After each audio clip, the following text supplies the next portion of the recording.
자, 3교시 수업. 지금 여러분들은 직권 말소 등기를 보시고 계시는 중입니다. 아까 제가 미리 말씀을 드렸지만 이 직권 말소 등기는 여러분들 시험에 반드시 출제가 되는 부분이고요. 그 다음에 이 직권 말소 등기에는 여러 가지 내용들이 우리 등기법 전반에 걸쳐서 나와 있는 내용들이 여기에 다 들어와 있어요. 그래서 내용도 많고 어렵기도 하고요. 또 중요하기도 합니다. 그래서 아무리 강조해도 지나치지 않은 부분이다 라고 말씀드립니다. 자, 이제 5번째, 우리 지금 환관정말까지 봤습니다. 그래서 말소 등기 시 그 말소될 권리를 목적으로 하는 제3자 이해관계인 이야기하는 겁니다. 이 이해관계인 등기는 등기관이 직권으로 말소한다. 다만 직권으로 말소당하니까 이 당사자 등기 신청 말소할 때 뭘 첨부하셔야 된다고요? 이해관계인의 승낙서를 첨부하셔야 된다라는 것까지. 자, 그 다음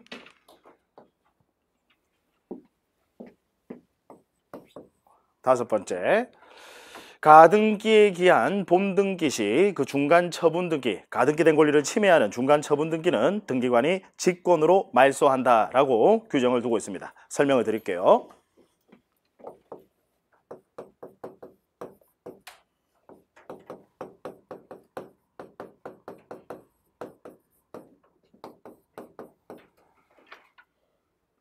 자, 갑이 X라는 부동산의 소유자입니다. 소유자 갑이 자, 을과 매매 계약을 체결했어요. 자, 매수인 을은요. 매수인 을은 매도인 갑에게 계약을 체결하게 되면 무슨 권리가 발생을 하죠? 매수인은요. 소유권 넘겨줘. 그죠? 소유권 이전 청구권이 발생합니다. 소유권 넘겨줘. 그 다음 매도인은요. 대금 지급 청구권이 발생합니다. 자, 이 청구권은 각각 청구권은요. 채권적 청구권입니까? 물권적 청구권입니까? 잘 생각하세요, 여러분. 매매라는 계약을 체결했으니까 그 권리가 나온 거죠. 그죠? 계약을 통해서 나온 권리는 채권이에요, 물권이에요? 채권. 그 상대방에 대해서만 권리 주장할 수 있잖아요. 그죠? 지금 을이 갑과 매매 계약 체결하고 다른 사람 병에게 야, 소유권 넘겨줘 할 수 있습니까? 없어요. 그 다음 갑은 을에게 을과 매매 계약 체결해놓고 다른 사람 병에게 야, 대금 줘 라고 할 수 있습니까? 없어요. 그 계약을 통해서 나온 권리는 여러분 채권입니다. 그래서 소유권 이전 청구권, 채권적 청구권이다 이 말이죠. 자, 이 채권적 청구권은 아까 효력면에서 물권적 청구권과 달리 물권적 청구권은 누구에게도 권리를 주장할 수 있습니다. 이에 반해서 채권적 청구권은 오로지 그 상대방에 대해서만 권리를 주장할 수 있으니까 불안한 거예요. 불안하다. 왜냐하면 얘가 갑이라는 사람이 또 다른 사람에게 팔아버리고 그 사람에게는 등기까지 넘겨줄 수 있단 말이에요. 이해되시죠? 그래서 불안하니까 아직 잔금 지급하기 전에 즉 우리 매수인 을이 아직 잔금은 지급하기 전에 일단 임시로 등기하는 겁니다. 당연히 잔금을 지급하고 하면 제대로 등기하겠죠. 그죠? 잔금을 지급하면 등기 제대로 하겠죠. 그걸 본등기라고 합니다. 무슨 얘기인지 아시겠죠? 근데 임시로 등기한다. 그걸 이제 뭐라고 하느냐면 가등기라고 해요. 가등기. 말 그대로 임시로 등기한다라는 겁니다. 자, 그래서 순위번호 2번. 소유권 이전 청구권 가등기. 등기부에 이렇게 기재가 됩니다. 소유권 이전 청구권 가등기. 항상 마지막에는 권리자 기재합니다. 권리자는 누구죠? 지금 사례에서 권리자는 누구예요? 을. 그래서 가등기권자 을까지 이제 등기를 했어요. 자, 가등기가 되어 있습니다. 현재 소유자 누굽니까? 가등기가 되어 있다라고 소유권이 을에게 바로 기속이 되는 겁니까? 아니에요. 그래서 가등기는 물권 변동의 효력은 없습니다. 물권 변동의 효력은 없다. 가등기가 되어 있다 하더라도 당연히 소유자는 누굽니까? 갑이에요. 그럼 갑은 가등기가 되어 있다 하더라도 갑은 다른 사람에게 처분행위 할 수 있다 없다? 있다. 무슨 등기가 돼 있건 간에 나중에 말소되는 것은 변론으로 하고요. 무슨 등기가 돼 있건 간에 일단은 현재 소유자는 처분행위 가능하다라는 거. 그래서 갑이 다시 다른 사람에게 또 팔아요. 가등기 돼 있는데 또 팔아요. 순위번호 3번. 소유권 이전 소유자 병으로 등기했다 이 말이에요. 가등기가 돼 있는데 처분행위 가능합니다. 가등기 돼 있다 하더라도 처분행위 가능합니다. 그래, 여러분은 가등기 돼 있는데 그 가등기 된 부동산을 여러분들은 사지는 않으시겠죠? 그죠? 근데 사시는 분들 계세요. 예, 가끔씩 계시더라고요. 정말로 세상에 참 별별 분들이 많이 계시는데 내가 부동산을 거래하면서요, 세상에 등기부를 한 번도 보지 않고 거래하시는 분도 계시더라고요. 특히 임대차 계약을 체결하거나 뭐 이런 경우에는 보증금을 뭐 7천만 원, 8천만 원, 뭐 1억 보증금을 그렇게 주면서요, 등기부 한 번 안 보고 그렇게 거래하시는 분도 계시더라고요. 그래서 가끔씩 이제 부동산 사고가 생깁니다. 자, 어쨌든 지금 가등기가 되어 있다 하더라도 현재 소유자는 처분행위할 수 있다. 그래서 병에게 팔았어요. 병에게 팔았어요. 자, 그러면 이제 잔금 지급 기한이 도래가 됐습니다. 잔금 지급 전에 임시로 가등기해 둔 거잖아요. 이제 잔금 지급 기한이 도래가 됐어요. 그러면 을은 잔금을 지급합니다. 누구에게요? 을은 다 중요해요. 여러분들 시험에 잘 출제를 합니다.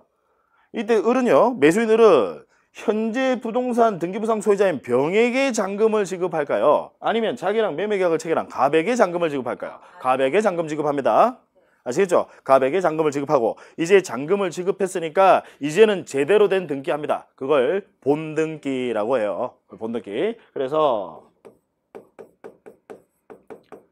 소유권 이전 소유자 을로 등기합니다. 자, 위에 있는 이게 가등기고요. 가등기고 밑에 있는 이게 뭐예요? 본등기입니다. 가등기, 본등기. 자, 그래서 보세요. 가등기와 밑에 있는 이 본등기, 이런 것들 전부 다 본등기예요. 예? 가등기와 본등기는 순위번호 하나를 가지고 같이 쓴다. OX. 지금 잘 보세요. 가등기와 본등기는 순위번호 하나를 가지고 같이 쓴다. OX. O예요. 순위번호 하나 가지고 같이 씁니다. 가등기와 본등기는 순위번호 하나 가지고 같이 씁니다. 그래서 가등기는 물권 변동적 효력은 없지만 순위 보존적 효력은 있다라고 민법에서 시험에 나오는 거예요. 이해되시죠? 네, 순위번호 하나 가지고 그냥 같이 씁니다. 네. 그래서 예전에 여러분 종이등기부 시절에는요, 지금은 그 예규가 폐지가 됐지만 과거에 종이등기부, 우리 2000년대 전에 종이등기부 시절에는 등기 예규 중에 이런 예규가 있었어요. 가등기 시에는 여백을 비우더라. 이유가 뭘까요? 나중에 본등기 할 자리 비우더라 말이야. 근데 지금 전산등기부에서는 이제 그 예규가 폐지가 됐습니다. 이제는 전산화돼 있으니까 얼마든지 끼워 넣기가 가능하거든요. 지금 이해되시죠? 네. 자, 그럼 시간 순서를 한번 볼게요. 먼저 가등기가 됐죠? 가등기가 됐고 그 다음에 소유권 이전 병으로의 등기가 됐다, 그죠? 네. 그 다음에 본등기가 됐다, 그죠? 시간 순서. 네. 자, 그러면 지금 순위번호 3번 소유권 이전 이 병의 등기는 가등기와 본등기 중간에 이루어진 거 맞습니까? 그죠? 네, 중간에 이루어진 등기라고 해서 이걸 중간 등기 또는 중간 처분 등기라고 합니다. 용어 알아두세요. 가등기와 본등기 중간에 이루어졌다라고 해서 중간 등기 또는 중간 처분 등기라고 해요.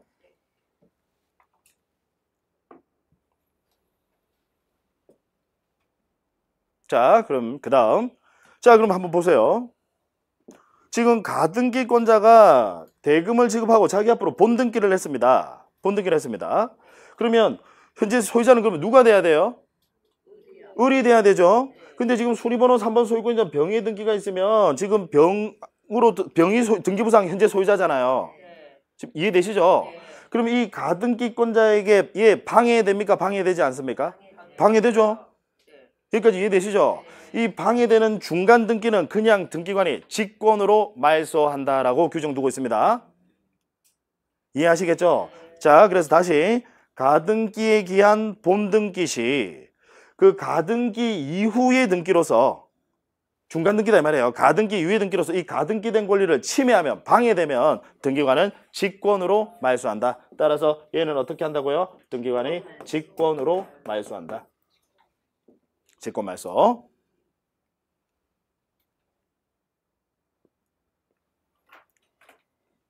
자, 그 다음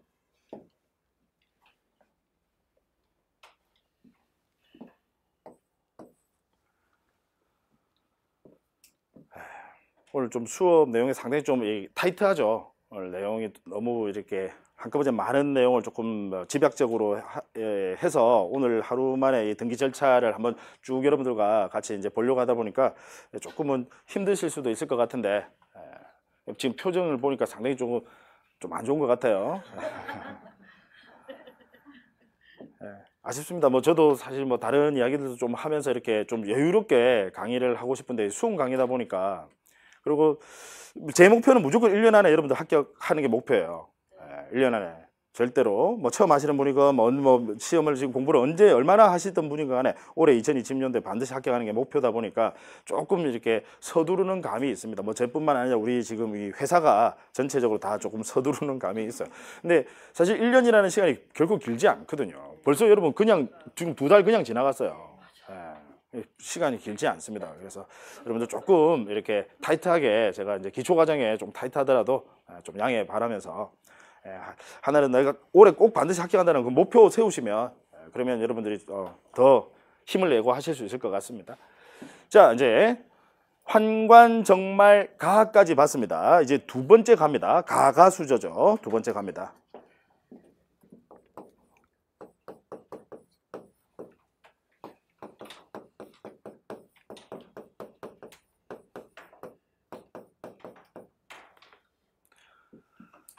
자, 사례 자체를 잘 비교해서 보셔야 돼요. 이 5번과 6번 여러분 잘 비교해 보셔야 됩니다. 헷갈리니까 여러분들 시험에 거의 역시 빠지지 않고 가등기 파트는 매년 시험에 출제가 됩니다. 우리 등기법 12문제 중에서 우리 등기법에서만 뭐 민법에서 나오는 거 제외하더라도요. 우리 등기법에서만 매년 반드시 한 문제 이상 출제를 해요. 가등기는. 그다음에 이제 얘랑 또 헷갈리는 게 가처분 등기입니다. 이름도 비슷하잖아요. 상당히 헷갈립니다. 그래서 사실관계부터 여러분들이 잘 비교해서 보셔야 됩니다. 자, 현재 갑이 X라는 부동산의 소유자입니다. 소유자인데 을과 매매라는 계약을 체결했어요. 자, 이번에는요. 우리 매수인 을이 잔금을 모두 지급하였습니다. 사실관계 비교하세요. 가등기는 지금 잔금 지급하기 전이에요. 지금 잔금 지급한 후예요. 잔금 지급 전입니다.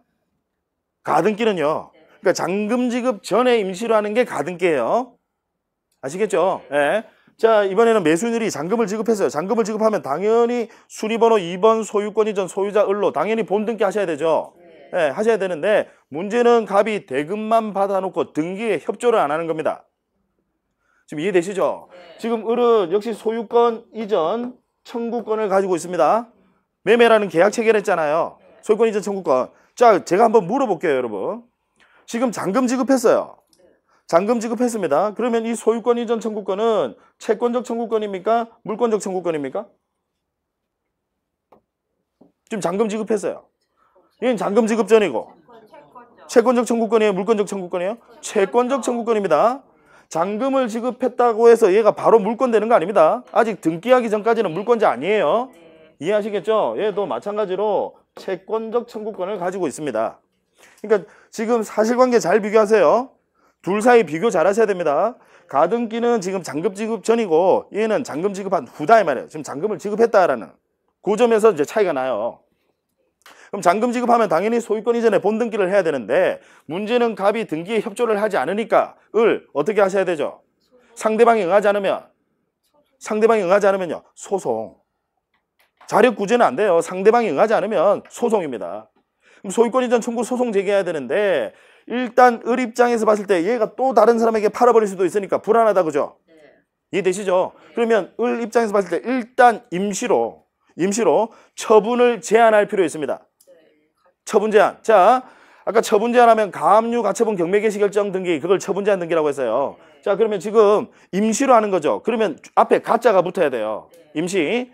자, 지금 얘는 돈 달라고 하는 권리를 가지고 있습니까? 을은요?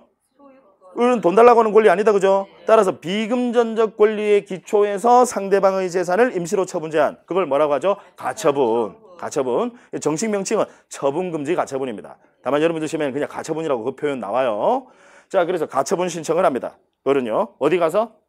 법원 가서 가처분 신청을 합니다. 그럼 법원에서 가처분 결정을 내려요. 그럼 가처분 등기는 어떻게 이루어지죠? 법원에서 결정 나왔어요. 등기는 촉탁으로 이루어집니다. 그래서 순위번호 2번 순위번호 2번. 가처분. 항상 마지막에는 권리자 적습니다. 가처분권자. 누가 지금 가처분한 거죠? 을. 그래서 가처분권자 을 이렇게 등기합니다. 이 등기가 촉탁으로 이루어진다 이 말이에요. 법원에서 촉탁서를 보내서 이 등기가 이루어진다고요. 네. 자, 그 다음 그럼 가처분 등기가 돼 있다 하더라도 현재의 소유자 갑은 처분행위 할 수 있다 없다? 있다.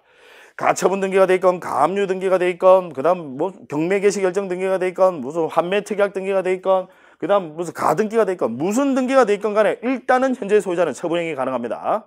나중에 말소되는 것은 변론으로 하고 일단은 처분행위 가능하다. 자, 그래서 갑이 이걸 다시 또 병에게 팔아요. 가처분 등기돼 있다라고 소유권이 을에게 바로 귀속이 되는 건 아니지 않습니까? 네. 네, 그래서 갑이 다시 판다. 순위번호 3번. 소유권 이전 소유자 병으로 등기가 됐습니다. 자, 만약에요. 가처분권자가 소송을 이제 가처분 해둔 이후에 소송을 제기했습니다. 소를 제기를 했는데 만약에 가처분권자가 패소 판결을 받는다면 대금을 준 것은 진실이라 하더라도 소송이라는 것은 기술이에요. 제가 극단적인 예를 들었잖아요. 소 제기하고 소의 법정에 출석 안 하시면 원고 패소 판결 받습니다. 무슨 얘기인지 아시겠죠? 예. 그러니까 만약에 소송에서 을이 대금을 준 건 진실이라 하더라도 만약에 패소 판결을 받는다면 누가 소유자 되는 거예요? 병이 이제 확정적으로 소유자 되는 거예요. 이해되시죠? 근데 다행히 을이 갑을 상대로 소유권 이전 청구 소송을 제기해서 이제 승소 판결을 받았어요. 법원에서 야, 피고 갑은 원고 을에게 소유권 이전 등기 절차를 이행하라라고 승소 판결 받았어요. 판결 받으면 그 판결문 들고 어디 가셔야 돼요? 판결문 가지고 등기소 가셔야 돼요. 등기소 가서 판결 받으면 단독 신청. 기억하시죠? 법원에서 결정이 나오면 등기는 어떻게? 촉탁. 근데 법원에서 판결이 나왔다. 그러면 판결문을 가지고 승소자가 단독 신청. 등기소 가서 혼자 단독으로 신청하셔야 돼요. 자, 그래서 지금 판결문을 가지고 판결을 받았으니까 단독으로 신청을 한다 이 말이죠. 그래서 이 등기가 이루어진다고요. 지금 무슨 얘기인지 아시겠죠? 가처분권자가 갑을 상대로 이제 소송 제기해서 승소 판결 받았어요. 판결 받으면 그 판결문 가지고 이제 단독 신청, 의무자 데리고 갈 필요 없다고요. 단독 신청. 판결 받아서 단독 신청해서 이제 이 등기가 이루어졌다고요. 지금 무슨 얘기인지 아시겠죠? 이건 지금 설명을 한 겁니다. 판결 받아서 단독 신청해서 이 등기가 이루어졌다. 자, 그러면 여러분 법은 공평이다 그죠? 법은 공평입니다. 잘 보시면요. 지금 병이라는 사람은요. 가처분이 돼 있음을 알고 산 사람입니다. 가처분 이후에 등기한 자다 그죠? 네. 만약에 을이라는 사람이 갑을 상대로 소송을 제기해서 패소 확정 판결을 받는다면 그러면 병은 이제 확정적으로 소유권을 취득하는 것이겠지만 다행히도 을이 소송에서 이겼어요. 자기 앞으로 등기를 합니다. 그러면 가처분이 돼 있음을 알고 산 사람, 보호해 줄 필요 있습니까? 없습니까? 없어요. 따라서 이 등기는 말소돼야 하는 것은 당연한데 문제는 직권 말소냐 아니면 신청 말소냐. 그게 이제 중요하고 그게 여러분들 시험에 거의 뭐 빠지지 않고 또 역시 출제되는 부분 중에 하나입니다. 가처분 이해 등기. 직권 말소한다. 그럴싸하잖아요. 보호해줄 필요 없으니까 직권 말소한다. 그럴싸하잖아요. 직권으로 말소하지 않습니다. 결론부터 직권 말소하지 않습니다. 이유는요? 왜 직권으로 말소하지 않을까요? 이유는 간단합니다. 법에 규정이 없어요. 아까 직권에 한 등기는 법에 규정이 있는 경우에만 가능합니다. 가처분 이해 등기는 직권으로 말소한다는 법 규정이 없습니다. 자, 잘 생각해 보자고요. 다시 잘 생각해 보세요. 지금 을은 판결 받으면 어차피 단독 신청하러 등기소 가죠. 간 김에 보호해 줄 필요 없는 가처분 이해 등기 이거 말소 신청까지 한꺼번에 같이 신청한다 이 말이에요. 우리 법의 취지는 어차피 등기소 가야 되니까 지금 이해하시겠죠? 가처분 이해 등기 말소 신청까지 한꺼번에 같이 하라고요. 그래서 지금 을은 신청서 몇 장 쓰셔야 돼요? 2장. 자기 앞으로 소유권 이전 등기 신청하시고 그 다음 가처분 이후의 등기 말소 신청까지 신청서 2장 쓰셔야 된다 이 말이에요. 지금 이해되십니까? 예. 자, 그러면 이제 을이 원하는 목적 달성했죠? 을이 원하는 목적, 자기 앞으로 등기하는 목적 달성했어요. 등기부 가만히 보세요. 필요 없어진 등기가 있습니다. 가처분 등기. 이 필요 없어진 당의 가처분 등기, 얘는 등기관이 그냥 알아서 직권으로 말소한다라고 규정을 두고 있다고요. 근데 여러분들이 여기서 많이 속으세요. 이 당의 가처분 등기를 직권으로 말소한다는 것이지 가처분 이후의 등기를 직권으로 말소한다는 것이 아닙니다. 이해되십니까? 자, 2가지 우리 비교 정리 한번 해보죠. 상당히 유사하잖아요. 지금 사례도 상당히 유사합니다. 네, 자, 비교 한번 해보죠. 먼저 가처분부터요. 6번의 가처분.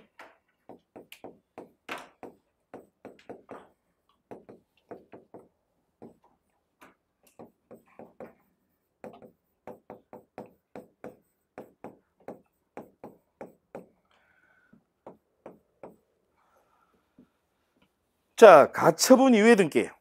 지금 가처분 이후의 등기, 가처분권자가 승소 판결 받아서 자기가 원하는 목적을 달성하게 되면 그 가처분 이후의 등기는 어떻게 합니까? 신청 말소. 가처분 이후의 등기는 신청 말소입니다. 신청 말소. 그 다음 해당 가처분 등기, 등기 끝나고 나면 해당 가처분 등기, 얘는요 직권 말소.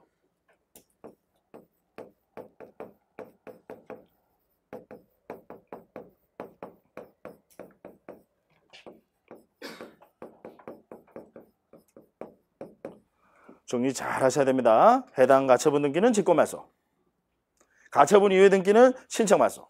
어차피 가처분권자는 승소 판결 받으면 등기소 가셔야 돼요. 판결문 가지고. 간 김에 보호해줄 필요 없는 가처분 이후의 등기 말소 신청까지 한꺼번에 같이 신청합니다. 그러고 나면 필요 없어진 당의 가처분 등기는 등기관이 직권으로 말소합니다. 가등기 비교해 보자고요.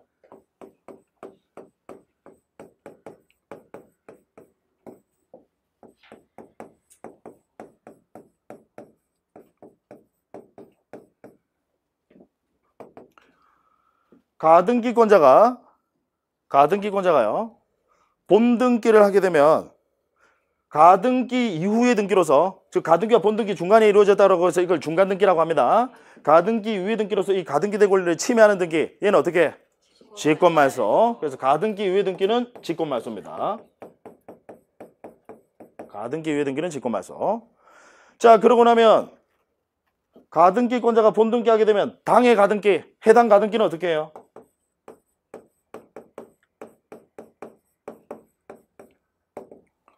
항상 답을 적어놓고 물어봅니다. 지금 해당 가등기 어떻게 돼 있어요? 가등기 지금 어떻게 돼 있어요? 남아 있습니다.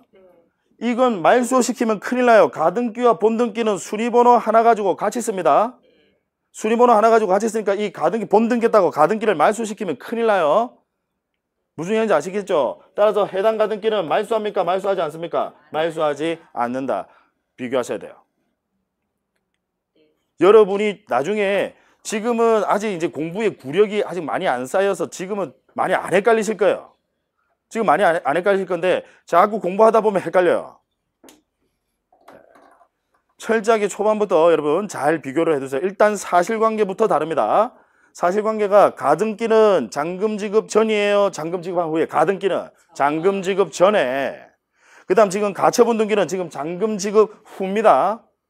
잔금을 지급한 후에 본등기해야 되는데 안 해주니까 지금 가처분 등기한 거예요. 법원의 촉탁으로. 지금 이해되시죠? 네, 사실관계 다릅니다. 그 다음 가처분은 가처분 유예 등기. 나중에 가등기권자가 승소 판결 받아서 원하는 목적 달성하게 되면 가처분 유예 등기는 어떻게 말소? 신청 말소. 어차피 판결 가지면 등기소 가셔야 돼요. 판결 받으면. 등기소 간 김에 보호해줄 필요 없는 가처분 유예 등기 말소 신청까지 한꺼번에 같이 합니다. 그래서 가처분 유예 등기는 신청 말소. 그러고 나면 필요 없어진 당의 가처분 등기. 얘는요 직권 말소. 그 다음 가등기는요. 가등기권자가 본등기를 하게 되면 가등기 이후의 등기는 어떻게 말소했죠? 직권 말소. 가등기 이후의 등기는 직권 말소. 그 다음 당해 가등기는요. 본등기하게 되면 당해 가등기는요. 말소하지 않는다. 순위번호 하나 가지고 같이 씁니다. 말소하면 큰일 나요. 그래서 당해 가등기는 본등기 하더라도 말소하지 않는다. 잘 비교하시기 바랍니다. 자, 이제 우리는 환관정말 가가까지 봤습니다. 네, 가가까지 봤고요. 이제 수용입니다. 여러분들 7번째. 아마 지금 보시면 아시겠지만 우리 등기법에 나와 있는 대부분의 내용들이 여기 지금 다 들어가 있어요. 네, 그래서 직권 말소 등기가 중요하고 어렵다라고 하는 겁니다.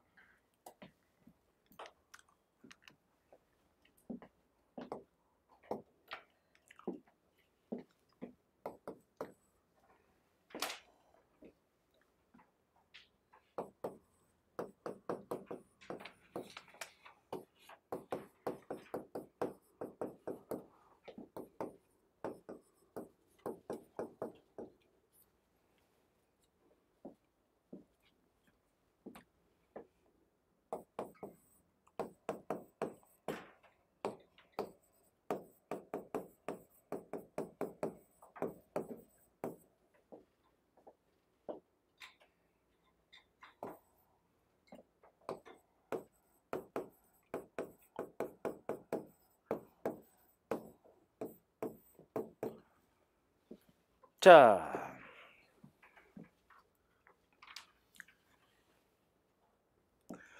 현재 X라는 부동산의 소유자는 이제 여러분들이 등기부를 보고 소유자 누굽니까? 소유자는 갑이다, 그죠? 네, 갑이 소유자고요. 그 다음 을은 뭐예요? 저당권자, 저당권 설정, 저당권자 을. 그 다음 병은요? 전세권자로 현재 각각 등기가 되어 있습니다. 자, 이 갑소유 부동산을요. 갑소유 부동산을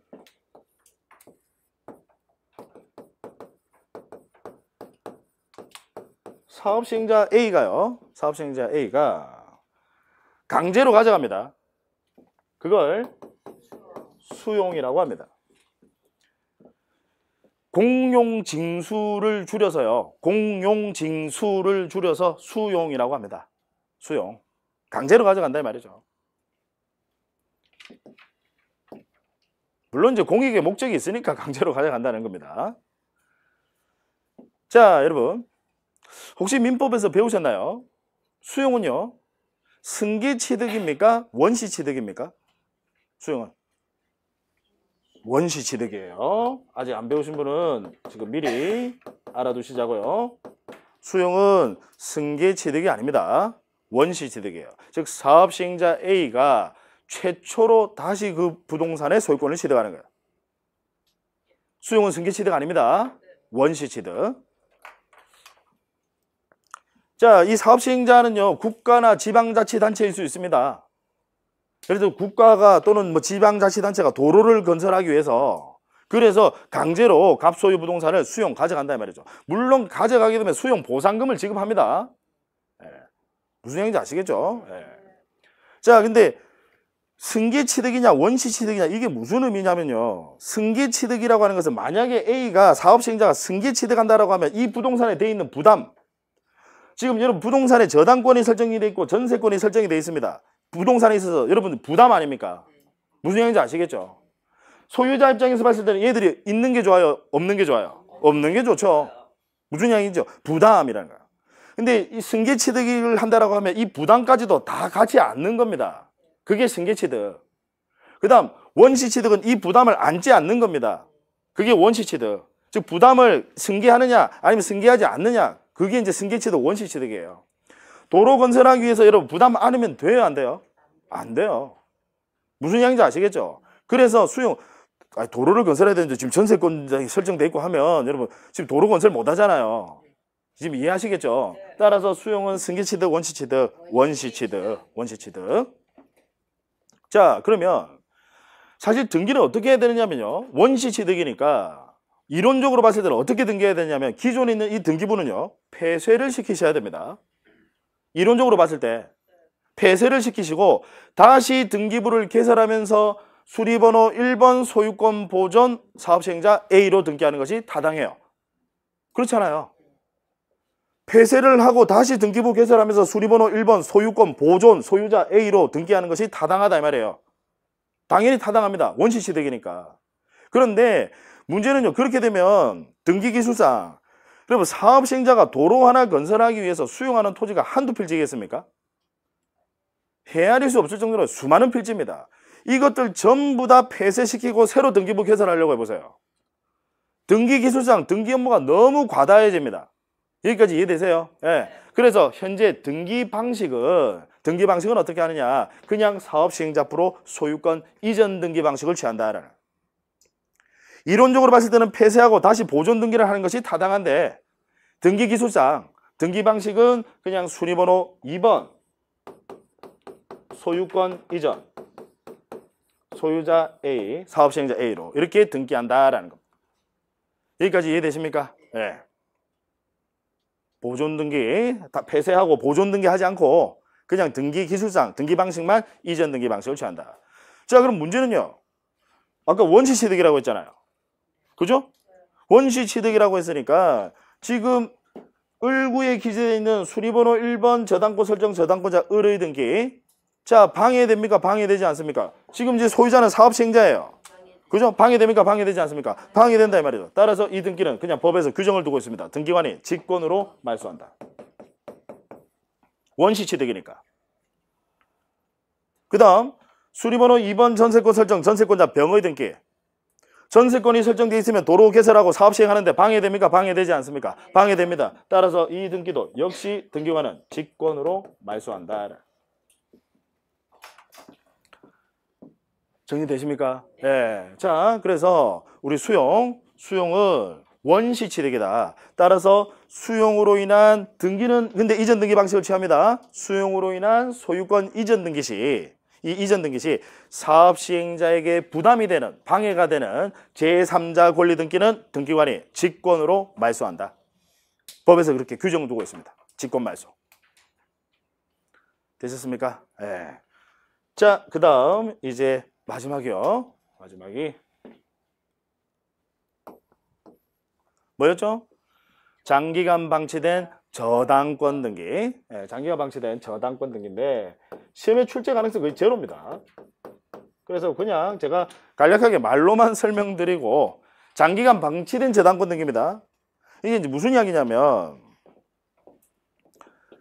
자, 다른 것 때문에 제가 이제 설명을 좀 드리긴 할게요. 이 자체가 시험에 출제 가능성은 없습니다.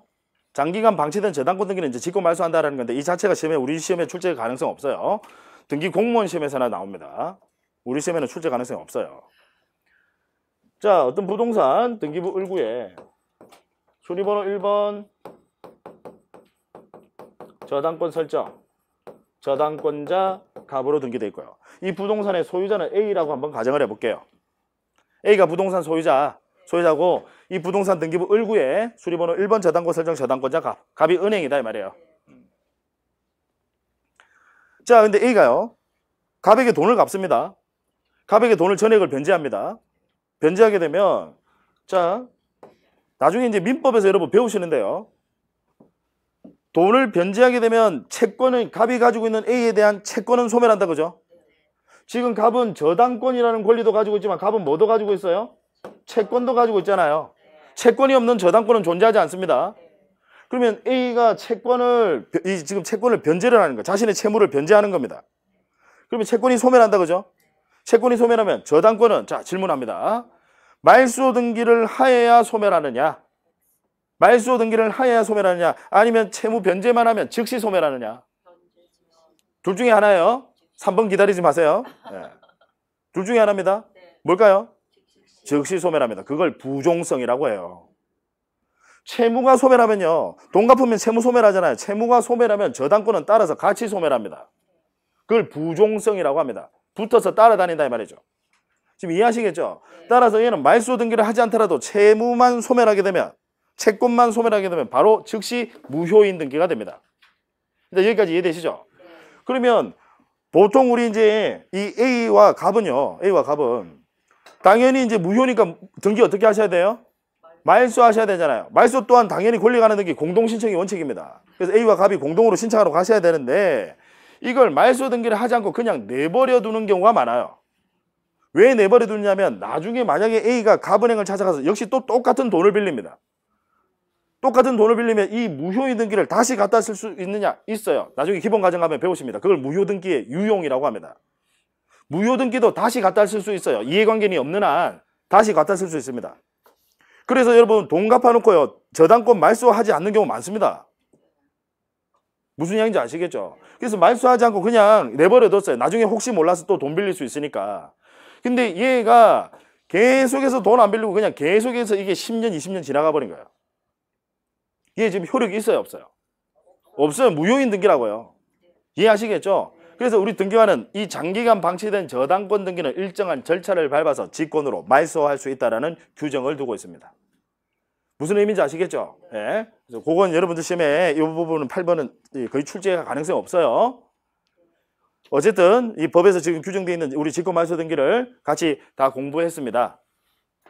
직권 말소 등기. 자, 다시 한번. 환관정말 가가수저. 그래서 직권 말소하면 여러분 환관 떠올리세요. 원치 않는데 직권으로 말소당한 사람이 있더라. 환관. 노래 정말 잘해요. 정말 가가수저. 노래를 정말 잘하니까 이제 가수저를 이제 되게 강조를 하는 거예요. 그래 가가수저. 이렇게 암기를 하시고. 저도 뭐 유치하고 저도 이렇게 이야기하면 저도 닭살 돋고 해요. 하면. 예. 그래서 제가 이 모니터링 할 때 이런 부분 보면요. 저도 이제 눈을 제가 살짝 이렇게 감습니다. 저도 보기에 또 그렇고 제가 막 이런 이야기 하고 있는 참 근데 기억이 오래 남게 하려면 이런 유치하고 뭐 이런 닭살 돋고 해야 기억이 더 오래 남더라고요. 네. 환관 정말 가가수저. 그래서 환은 환매권자의 권리 취득 등기 후 또는 환매권 실행 등기라고 표현 나옵니다. 권리 취득 등기 후 당해 환매 특약 등기는 등기관이 직권으로 말소한다. 그 다음 관은요. 관할 위반 등기와 사건이 등기할 사항이 아닌 때. 그래서 예로 뭐 기억하라고 그랬죠? 비닐하우스 유치권 이런 것들은 당연히 등기 안 됩니다. 근데 등기관이 간과하고 등기했다 하더라도 직권 말소예요. 네, 직권 말소. 그 다음 등기 사무 정지 기간 중에 행하여진 등기. 정지 기간에서 아까 정지 천재지변이 있는 경우에 등기 사무를 정지시킨다 그죠? 누가요? 대법원장이 정지를 시켰는데 감히 그 기간에 등기가 행해졌다라는 겁니다. 역시 절대적 무효로서 발견하면 등기관은 직권으로 말소시킵니다. 그 다음 특히 여러분들 시험에 거의 빠지지 않고 출제되는 부분이에요.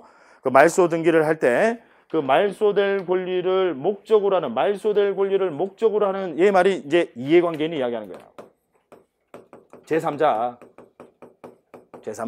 이해관계는 의미하는 겁니다. 말소될 권리를 목적으로 하는 제3자의 권리. 이거 이해관계는 이야기하는 거예요. 예. 다만 이제 승낙서 첨부한다라는 건 아시겠죠? 예. 형식적 심사 권한밖에 없어서 이해관계인의 승낙서도 첨부합니다. 예. 그래서 승낙서를 첨부한 제3자 권리, 즉 이해관계인은 어떻게 말소하는 겁니까? 직권 말소. 그 다음 당사자는 어떻게 말소했죠? 이해관계인은 이렇게 직권 말소인데 당사자는 신청 말소. 그래서 갑이 을과 같이 을의 등기 무효니까 같이 공동으로 말소 신청하라고 가든 을이 안 따라가면 어떻게 해야 돼요? 판결받아서 소송 제기해서 판결받아서 단독 신청하든. 당사자는 어떻게 말소? 신청 말소. 제3자 이해관계는요? 직권 말소. 그 다음 5번 가등기에 기한 본등기 시 그 가등기에 보존되는 권리를 침해하는 중간 처분 등기 또는 중간 등기 같은 말이에요. 가등기와 본등기 중간에 이루어졌다 말입니다. 이 중간 등기는 어떻게 말소하죠? 직권 말소. 그럼 당해 가등기에 기한 본등기 하게 되면 당해 가등기는 말소한다, 말소하지 않는다? 말소하지 않는다. 그 다음 가처분권자가 가처분의 피보존 권리를 실행하는, 즉 승소 판결 받았다 이 말이에요. 가처분권자가 승소 판결을 받아서 등기를 하는 경우 당해 가처분 등기, 해당 가처분 등기 얘는 어떻게 해요? 직권 말소. 그럼 가처분 이후의 등기는 신청 말소. 가처분 이후의 등기는 신청 말소. 해당 가처분 당해 가처분 등기는 직권 말소. 그 다음 수용. 수용으로 인한 소유권 이전 등기 시 수용은 원시 취득이지만 등기 방식은 어떻게 한다고요? 소유권 이전 등기 방식을 취한다. 등기 기술상 소유권 이전 등기 방식을 취한다. 그럼 소유권 이전 등기 시 재반 권리 등기, 즉 다시 이야기하면 사업 시행자에게 권리를 원시 취득하는 그 사업 시행자에게 부담이 되는, 방해가 되는 등기 말이에요. 그 방해가 되는 등기는 어떻게 한다고요? 직권으로 말소한다. 그 다음 마지막에 장기간 방치된 저당권 등기. 뭐 말하는 줄 아시겠죠? 돈 갚아놓고 그게 말소시키지 않고 가만히 내버려뒀다 이 말이에요. 그 장기간 방치된 저당권 등기는 역시 일정한 절차를 밟아서 등기관이 직권으로 말소한다. 자, 우리 이제 등기 절차 개시 태양 중에서 1, 2, 3, 즉 직권에 의한 등기까지 봤어요. 이제 마지막이요. 간단합니다. 마지막이 명령에 의한 등기예요. 명령에 의한 등기. 자, 여기서 명령에 의한 등기에서 명령은 지금 누가 누구에게 명령을 내린다는 거죠? 법원이요. 법원이 등기관에게 명령을 내린다라는 거. 자, 그래서 등기관에게 여러분, 아까 법원도 여러분 관공서잖아요. 그죠? 법원도 관공서. 그러면 자, 여러분들 이거 체계 잘 잡으셔야 돼요. 아까 법원 관공서니까 아까 관공서 등장하면 등기 절차는 어떻게 개시가 된다라고 했죠? 촉탁. 아까 이번에 봤던 촉탁. 촉탁인데 자, 등기관에게요. 촉탁하지 않고 법원이 명령을 내리는 경우가 있는데 어떤 경우에만 명령을 내리느냐 하면 이의신청 절차에서만.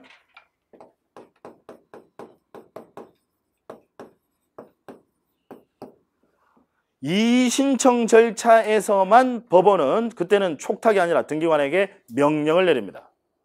이의신청 절차에서만. 자, 무슨 이야기냐면 제가 예를 하나 들어볼게요. 예를 하나 들어볼게요. 자, 아까 비닐하우스 건물입니까? 아니라고 했잖아요. 비닐하우스 건물 아닙니다. 건물 아닌데 나중에 이제 기본 과정 가면 이제 또 배우실 건데요. 여러분, 농업용 고정식 온실, 농업용 고정식 온실, 얘는 건물로 취급을 합니다. 그건 또 건물이에요. 자, 뭐 나중에 여러분 이제 기본 과정 하면 제가 자세하게 설명을 또 드릴 건데 요즘 건물이냐 아니냐 여러분 쉽게 구별할 수 있는 방법이 있거든요. 우리 판례에 따르면요. 판례에 따르면 대법원 판례에 따르면 건물이 되려면 뭐 지붕이 있어야 되고 기둥이 있어야 되고 둘레벽, 주벽이 있어야 되고 이게 이제 판례가 이야기하는 거고. 그러면 비닐하우스나 농업용 고정식 온실이나 생긴 건 비슷하게 생겼어요. 그럼 판례 그거 가지고 기둥, 지붕, 주벽 이거 가지고는 구별하기 애매해요. 쉽게 구별할 수 있는 방법이 있습니다. 어떻게 하시면 되냐면 아주 추운 겨울날요. 아주 추운 겨울날 밤에 거기 가벼운 옷차림으로 들어가서 한번 자보는 거예요. 거기 들어가서 자보고 아침에 눈이 떠지면 건물입니다. 그 길로 눈이 안 떠지면 건물 아니에요. 그렇게 생각하시면 돼요. 그럼 무슨 이야기냐? 비닐하우스. 제가 전제 자체가 아주 추운 겨울날 가벼운 옷차림으로 들어가는 거예요. 가서 자면 아침에 눈 안 떠져. 시험 또 테스트 하지 마세요. 여기 학원 못 나오는 수가 있습니다. 눈 안 떠진다고. 그러니까 비닐하우스는 건물 아니에요. 근데 농업용 고정식 온실, 얘는 눈 떠진단 말이에요. 그래서 얘는 건물. 나중에 이제 기본 과정하면 이제 또 정리할 겁니다. 자, 그래서 자, 등기 신청을 했는데요. 등기 신청을 했는데 등기관이 이건 비닐하우스다라고 해서 등기를 각하했습니다. 이 사건 자체가 건물이 아니니까 등기할 것이 아니다라고 해서 등기를 각하시켰어요. 안 받아줬다고요. 그랬더니 이 당사자가 이의 신청을 합니다. 등기관의 각하 결정에 대해서 불복하는 절차를 이의 신청이라고 해요. 여기까지 무슨 양인지 아시겠죠? 네, 이의 신청을 합니다. 그럼 이의 신청을 하게 되면 그에 따른 판단은 누가 하느냐? 법원에서 판단을 내려요. 재판을 엽니다. 그래서 당사자 주장은 이건 지금 온실이라는 거예요. 이건 비닐하우스가 아니라 농업용 고정식 온실이니까 등기해줘 이 말이고. 그래서 법원에서 심리를 해본 결과 이건 비닐하우스가 아니라 온실이 맞아요. 지금 무슨 양인지 아시겠죠? 온실이 맞다라고 판단을 내렸어요. 법원에서 이의 신청을 했더니 등기관은 각하 결정을 내렸고 그 각하 결정에 대한 불복 절차를 이의 신청이라고 합니다. 등기 안 받아준 거에 대한 불복 절차를 이의 신청이라고 해요. 네. 그래서 이의 신청을 했더니 이제 법원에서 이제 재판을 해보고 심리를 해보고 그랬더니 이건 야 비닐하우스가 아니라 지금 온실이 맞아 등기해줘라고 결정을 내렸어요. 그럼 결정을 내리면 그때는 우리 법원은 등기관에게 촉탁입니까? 명령입니까? 명령을 내린다 이 말이에요. 이의 신청 절차에서는 명령을 내린다. 법원이. 법원도 관공서니까 다 원칙은 전부 다 뭐예요? 촉탁. 다만 이의 신청 절차에서만 법원은 촉탁이에요? 명령이에요? 명령. 자, 그러면 촉탁과 명령의 차이점. 촉탁과 명령의 차이점. 아주 중요한 차이점입니다. 자, 여러분, 아까 촉탁은 제가 관공서가 등장하면 촉탁이라고 했잖아요. 관공서. 그럼 촉탁은 관공서가 지금 등기관에게 촉탁을 하는 거거든요. 그죠? 관공서가 등장하면 등기관에게 촉탁을 한다 이 말이잖아요. 그러면 관공서 대 등기관, 등기관도 하나의 관공서입니다. 등기 업무에 있어서는 하나의 관공서입니다. 등기관도 서로 대등한 관계죠. 대등한 관계 맞습니까? 네. 맞잖아요. 따라서 관공서가 촉탁을 한 경우에는 등기관이 뭔가 미비된 게 있다. 예를 들어 서류가 미비된 게 있다. 카카시킬 수 있습니까? 없습니까? 서로 대등한 관계니까요. 관공서가 뭔가 촉탁서를 보냈는데 이 촉탁서를 보니까 뭔가 요건이 빠진 게 있다라는 거예요. 각하시킬 수 있을까요? 없을까요? 있어요. 그래서 이건 각하가 가능합니다. 안 받아줄 수 있단 말이죠. 서로 대등한 관계니까. 그 다음 명령입니다. 아까 제가 예를 들었죠. 비닐하우스 등기관이 각하시켰어요. 비닐하우스라고 각하를 시켰는데 법원에서 심리를 해보니까 이건 농업용 고정식 온실이야. 등기 받아줘 라고 기록 명령을 내렸습니다. 법원에서 명령을 내렸어요. 이의신청에서는 이의신청 절차에서는 법원은 명령을 내립니다. 이때는 촉탁이 아니라 명령이에요. 상급기관으로서 작용하는 겁니다. 서로 대등한 관계가 아니라. 무슨 얘기인지 아시겠죠? 따라서 이 경우에 등기관은 각하할 수 있을까요? 없을까요? 없습니다. 그래서 이때는 각하할 수 없다라는 거. 그래서 효력면에서도 차이가 납니다. 촉탁에 의한 등기는 각하할 수 있습니다. 그래서 아까 기억나세요, 여러분? 국세청이 미등기 부동산에 대해서 압류 촉탁이 들어왔어요. 촉탁, 대등한 관계죠. 그죠? 촉탁. 등기관도 하나의 이 관공서란 말이에요. 대등한 관계니까 각하할 수 있다, 없다? 있다. 직권으로 소유권 보존 등기한다는 규정 없으니까. 국세청이 압류 촉탁 들어왔을 때는 직권으로 소유권 보존 등기를 한다는 규정이 없지 않습니까? 그래서 그때는 각하, 촉탁이니까 각하가 가능하다. 대등한 관계니까. 이에 반해서 지금 법원에서 이의신청 절차를 통해서 법원에서 명령을 내립니다. 등기관에게. 야, 등기부에 기록해줘 라고 명령을 내립니다. 이때는 각하할 수 있다, 없다? 없다라는 거. 무조건 따르셔야 된다. 이때는 법원이 등기관의 상급기관으로서 작용을 한다 이 말이죠. 차이점 아시겠죠? 네. 나중에 또 기본 과정하면 다시 한번 또 이 내용을 간략하게 또 설명을 하면서 또 여러분들에게 이 내용을 다시 한번 또 복습을 할 거예요. 근데 한번 들었던 내용을 다시 또 하실 때는 아마 그때는 속도가 상당히 빠를 겁니다. 그리고 부디 제발 당부를 드리는데 제가 좀 했던 이야기를 또 반복해서 여러 번 들으시고 하면 좀 지겨우실 수 있어요. 반복해서 자꾸 듣다 보면 지겨울 수 있으니까 그때는 부디 지겨운 표정을 좀 지어주시기를. 지겨우시면 지겨운 표정 좀 지어주세요. 늘 새로운 표정 짓고 계시지 마시고. 그래야 좀 빨리빨리 해서 여러분 자꾸 중복이 되는 부분들은 자꾸 제가 머릿속에 상기만 시켜드리고 바로 이렇게 넘어가고 그렇게 해야 여러분들이 훨씬 더 여러분들 이 시험에 적합한 공부를 하실 수가 있습니다. 그거 당부 말씀 좀 드립니다. OX 문제 지금 다 받으셨죠? 네. 빨리 한번 풀어보도록 할게요.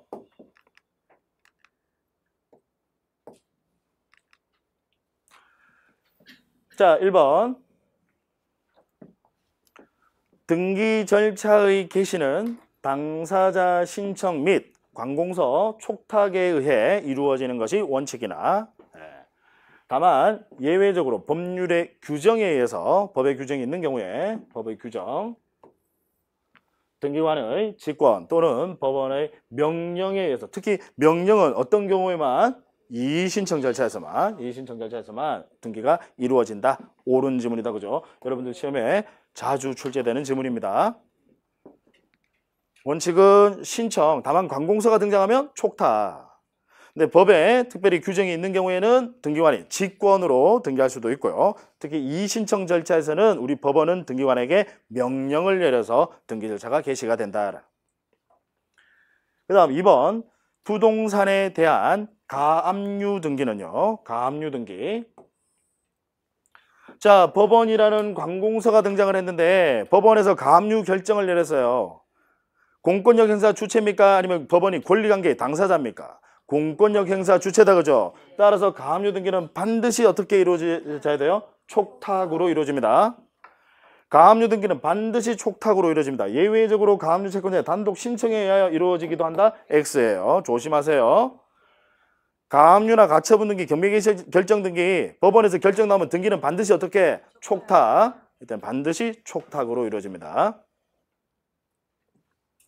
그 다음 3번 미등기 부동산에 대한 미등기 부동산입니다. 미등기 법원의 소유권에 대한 처분 제한 등기의 촉탁이 있는 경우.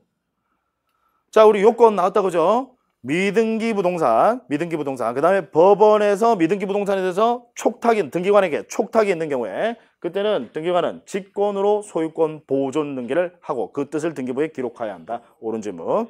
자, 직권 소유권 보존 등기 요건 다시 한번 떠올리세요. 시험에 거의 빠지지 않고 출제되는 부분입니다. 직권 소유권 보존 등기는 미등기 부동산. 또 하나의 요건은 누가 등기관에게 촉탁을 한 경우 법원이 등기관에게 촉탁을 했는데 촉구하고 부탁을 했는데 미등기더라. 그때는 등기관은 직권으로 보존 등기한다라는 거죠. 그 다음 4번 환매에 의한 권리 취득 등기 후. 권리 취득 등기 이제 뭔지 아시겠죠? 대금을 주고 환매권자가 다시 돌려 샀다 이 말이에요. 권리 취득 등기 후 당해 환매 특약 등기는 어떻게 하죠? 등기관이 직권으로 말소합니다. 직권 말소. 환매 특약 등기, 권리 취득 등기 후 환매 특약 등기는 등기관이 직권으로 말소합니다. 직권 말소. 환관정말 가가수제 환이에요. 그다음 5번 관할 위반 등기와 등기할 사항이 아닌 등기, 뭐 예를 들어 비닐하우스나 뭐 유치권 이런 거 이야기하는 거죠. 등기의 말소는 등기관이 직권으로 말소한다. 그런 질문. 그다음 6번 말소 등기 시 그 말소될 권리를 목적으로 하는 승낙서를 첨부한 제3자, 말소될 권리를 목적으로 하는 제3자, 얘를 뭐라고 합니까? 이해관계인. 그 이해관계인의 등기는 등기관이 직권으로 말소한다. 옳은 질문이죠. 당사자는 아까 당사자 말소는 어떻게? 신청 말소. 이해관계인은 직권 말소. 그 다음 7번 가등기에 기한 본등기 시 가등기에 의해 보존되는 권리를 침해하는 중간 처분 등기, 즉 가등기와 본등기 중간에 이루어진 등기, 얘는 법원의 촉탁에 의해서 말소한다. X 틀렸다 그죠? 이때는 어떻게 말소? 직권 말소입니다. 가등기에 기한 본등기 시 그 가등기된 권리를 침해하는 중간 처분 등기는 등기관이 직권으로 말소한다. 그 다음 8번 가처분권자가 가처분의 피보존 권리를 실행하는 등기를 신청하는 경우, 즉 승소 판결 받았다 이 말이에요. 승소 판결 받으면 단독 신청하러 가죠. 네, 신청하는 경우 그 가처분 이후의 등기, 어차피 판결 받으면 등기 신청하러 가셔야 돼요. 간 김에 가처분 이후의 등기, 얘 어떻게 하죠? 신청 말소. 같이 신청 말소하는 겁니다. 직권 말소가 아니라 신청 말소. 가처분 이후의 등기는 신청 말소입니다. 다만 당해 가처분 등기 또는 해당 가처분 등기 같은 말이에요. 해당 가처분 등기 얘는요 직권 말소. 그 다음 9번 토지 수용으로 인한 소유권 이전 등기 시 재반 권리 등기는 아까 왜 저당권 설정, 전세권 설정 이런 거 있잖아요. 재반 권리 등기는 원칙적으로 사업 시행자의 단독 신청에 의하여 말소한다. 이렇게 시험에 잘 내요. 그럴싸하잖아요. OX, X. 이 재반 권리 등기는 수용은 원시 취득이거든요. 원시 취득이니까 이 재반 권리 등기는 전부 다 어떻게 해요? 등기관이 직권으로 말소시킵니다. 원시 취득이니까 직권 말소. 그 다음 마지막 10번 이 신청 절차에서 법원이 등기관에게 등기 명령을 내린 경우, 이 신청 절차에서는 우리 법원이 등기관에게 명령을 내리지 않습니까? 네, 이때는 상급기관이에요. 명령이라고 하는 상급기관입니다. 그래서 명령을 내린 경우에도 등기관은 각하할 수 있다? 없다. X. 명령에 의한 등기는 각하가 안 된다라는 점에서 촉탁에 의한 등기와 차이점이에요. 촉탁은 서로 대등한 관계니까 그때는 각하가 가능해요. 각하가 가능한데 명령에 의한 등기, 이 신청 절차에서는 명령이다. 그래서 명령에 의한 등기는 각하할 수 없다라는 거. 되셨습니까? 네. 자, 오늘 고생 많으셨고요. 부디 우리 등기법은 좀 특히 복습을 많이 하실 필요가 있습니다. 민법과 서로 시너지 효과를 낼 수 있는 과목이라서 1, 2차를 같이 공부하시는 분들 부디 같이 좀 복습을 철저하게 해 주시기를 당부 말씀드립니다. 새해 복 많이 받으시고 다음 새해에 또 인사드리도록 하겠습니다. 자, 수고 많으셨습니다.